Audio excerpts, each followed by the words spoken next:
Hello everyone. It's been a long time since we made a vlog for Singapore, and this is actually our first time visiting Haw Par Villa after living here for 4.5 years. And it's been recommended to us 4.5 years ago. Yeah, it was literally probably the first thing that people said to go check out. From my understanding, and maybe we'll learn about this a little bit more, it was a park that was built by the two brothers that founded Tiger Balm. So there's many ways to get here. We took the Circle Line straight to the MRT called Haw Par Villa, and there's also bus stops located along the road that you can see across the street. So it's very whimsical when you get here. There's a really cool entry gate, and of course there's tigers and statues and everything like that. We just read a little bit of the history, so it is indeed two brothers that founded it. But what I was shocked by was the fact that it was opened back in 1937. So that's way before Singapore was even its own independent country.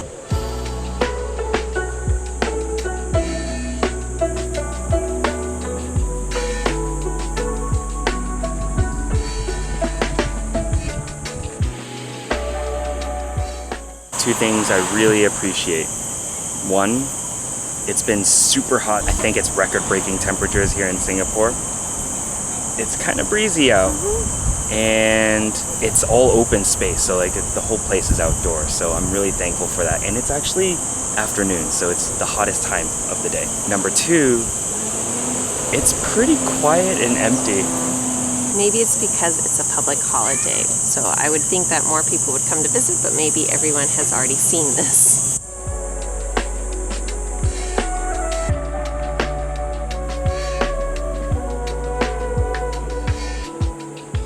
So apart from the unique decor, one thing I appreciate is they actually do have descriptions of it and stories, so if you're interested in a little bit more about what you're seeing, it has that. Be careful. There's monkeys. There's another one on the left. Oh no.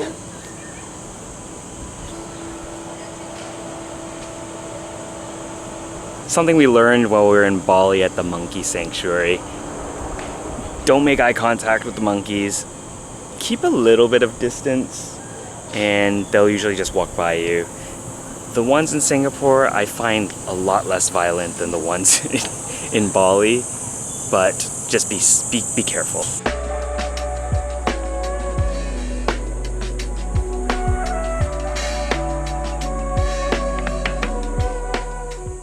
Earlier, Harry said it was nice and breezy, but we've kind of made our way up around the park and it's hot now. We just got to find more shade, I think. Yeah, there's less breeze up here. And I think it was because we were just getting off the MRT, which was air conditioned. It's hot. Bring a fan, make sure you wear sunscreen. It's out in the open. But it's so convenient from the MRT. It was literally, you just exit the MRT, exit A, and take a right. And the park is literally right next to it.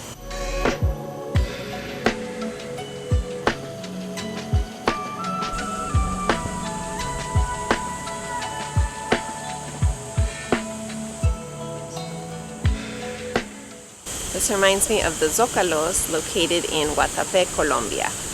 And Zócalos in Guatapé are the story blocks that you build in front of different homes that tell some sort of story or have significance related to that home.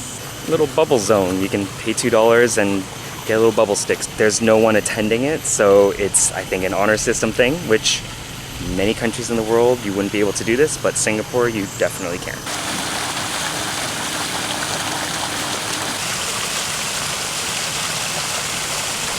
Forget the bubbles. You can actually buy food to feed the fish and the cute little turtle here.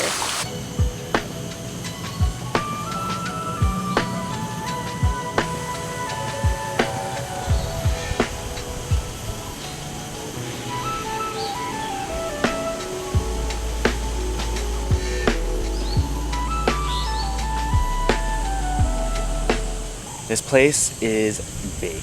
I thought it was a little small attraction, but we've made it up to the top and it's like expansive. A lot of stuff to see.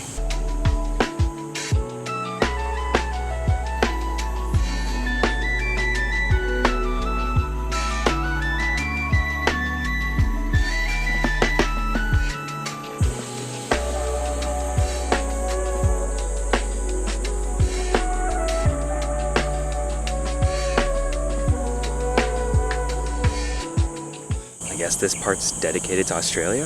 There's like kangaroos, emus or ostriches maybe, turtles riding them. What are these animals called? The little birdie things with the little bills. I can't believe I forgot the name, but these ones. Yeah, kiwis. There's so many dioramas, I can't believe it. I thought it was literally just like a little bit. It's been like a good 20 minutes, but we've been here a lot longer and there's so much to see.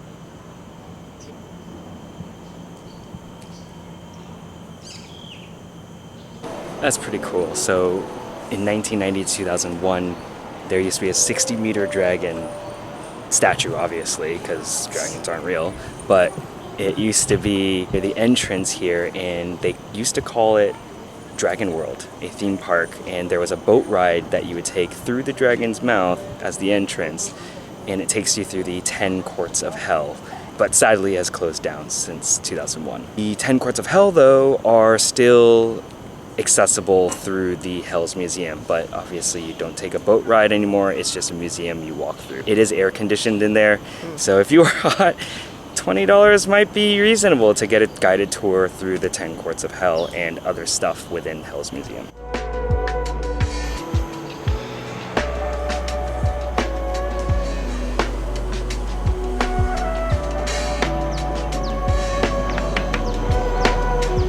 So if you need the bathroom, free bathrooms. There's and restaurants.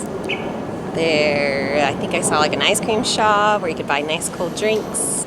I gotta ask, because I've been fined, but how many bugs have you been bitten by?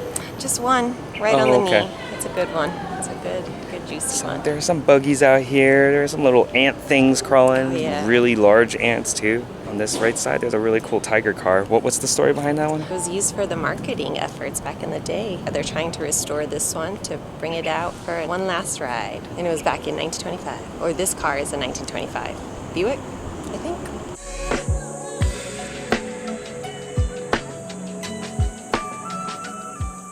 I see a familiar figure randomly here from our home country.